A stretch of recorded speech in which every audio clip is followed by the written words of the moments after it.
අයිබෝවන් we take the cake YouTube channel එකට ඔයාලා ආදරෙන් පිළිගන්නවා. අද වීඩියෝ එකේ තියෙන්නේ edible lace එකක් හදාගන්න විදිහ. මුලින්ම අපි මේ lace එක හදාගන්න අවශ්‍ය කරන අමුද්‍රව්‍ය බලමු. මෙතන මම මුලින්ම අරගෙන තියෙනවා තයිලෝ powder මේස හැඳි 1යි, corn flour මේස හැඳි 2යි, icing sugar මේස හැඳි 1යි, උණු වතුර කෝප භාගයයි, liquid glucose තේ හැඳි 1යි, සුදු පාට කලරින් බිඳු කීපයකුත් අරගන්නවා. ඒ වගේම අපිට ඕන වෙනවා මේ edible lace හදන්න පාවිච්චි කරන silicone lace mat එකක්. mat එකේ paste එක හොඳින් අතුරව ගන්න පුළුවන් විදිහට palette knife එකක්, paste එක හොඳින් සූරලා වැඩි කොටස් අයින් කරගන්න doorstop scrape එකක්, එහෙමත් නැත්නම් පහසු මොකක් හරි කේක් සඳහා ඔයාලා පාවිච්චි කරන scrape එකක් වගේ දෙයක්. මේ අමුද්‍රව්‍ය සියල්ලම මම නැවත වතාවක් description box එකේ දාලා තියෙනවා. දැන් අපි lace එක හදන විදිය බලමු. මුලින්ම මේ අමුද්‍රව්‍ය සියල්ලම මිශ්‍ර කරගන්න පුළුවන් ටිකක් ලොකු භාජනයක් ගන්න ඕනේ. ඒ භාජනයට අපි ගත්ත උණු වතුර කෝප්ප භාගය දාගන්න ඕනේ. තයිලෝ powder මේස හැඳි 2 අරගෙන මේ උණු වතුර එකට හොඳින් හලා ගන්න. එහෙමත් නැත්නම් අපි ස්ප්‍රින්කල් කරනවා කියලා කියන්නේ ඒ විදිහට හොඳින් පැතිරෙන්න හලා ගන්න ඕනේ.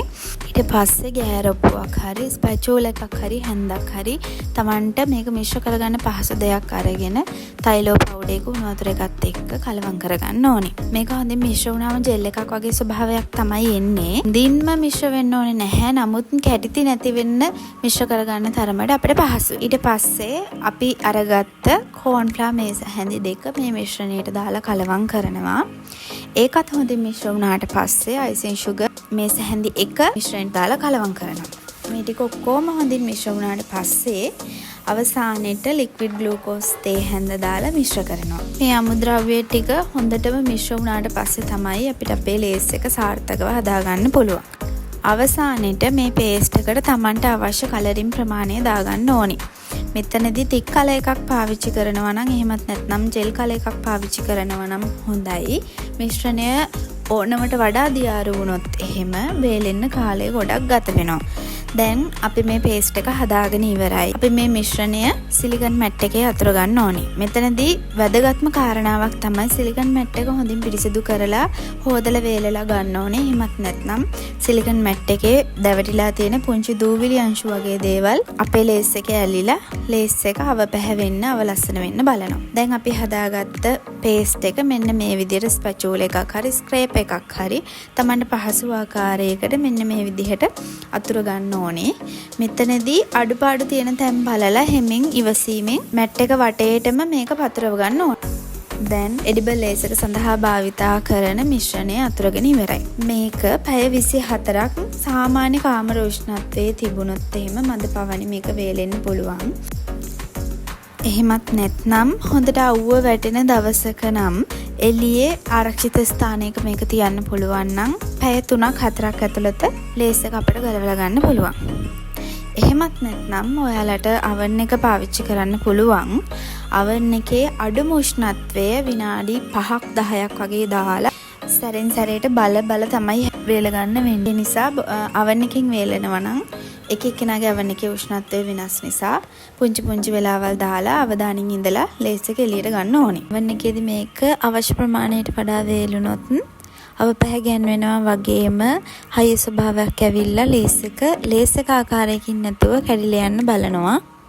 lace එක වේලිලා වැඩි, එහෙමත් නැත්නම් අපි oven එකට දාද්දී බේක් වෙලා වගේ ගතියක් එනවා නම් ඔයාලට පුළුවන් වතුර ටිකක් ස්ප්‍රේ කරලා නැවත වතාවක් lace එක යථා තත්ත්වයට පත් කරගන්න. දැන් ඔයාලට පේන්නේ මං හොඳින් වේලගත්ත edible lace එක මැට් එකෙන් ගලවලා ගත්තට පස්සේ ස්වභාවය. ඔයාලා මිශ්‍රණය හරියටම හදාගත්තා නම් අපිට අතින් අල්ලලා බලනකොට මේක හොඳින්ම වේලිලා තියෙනවා කියලා දැනෙනවා නම් මේ විදිහට මම පෙන්වන ආකාරයට හරිම පහසුවෙන් ඒක මැට් එකෙන් ගැලවිලා එනවා. lace එකක් කේක් එකකට භාවිතා කරද්දී අපිට වතුර ටිකක් fondant කේක් එකකට නම් වතුර ටිකක් වගේ ගාලා, එහෙමත් නැත්නම් edible glue ටිකක් ගාලා කේක් එකට අලව ගන්න පුළුවන්.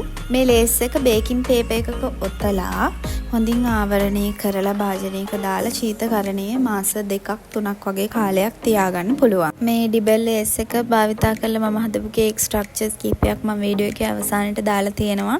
ඔයාලට එඩිබල් ලේස් එක හදන එක සම්බන්ධයෙන් ගැටලුවක් තියෙනවා නම් වීඩියෝ එක පහලින් ඔයාලගේ අදහස් කමෙන්ට් කරන්න. මම පිළිතුරු දෙන්නම්. ඒ වගේම වීඩියෝ එක ලයික් කරන්න, කමෙන්ට් කරන්න, ෂෙයා කරන්න. ආයෙමත් මේ වගේ කේක් ගැන ධර්ම පිරෙන වීඩියෝ එකකින් හම්බෙමු. ගිහින් එන්නම්.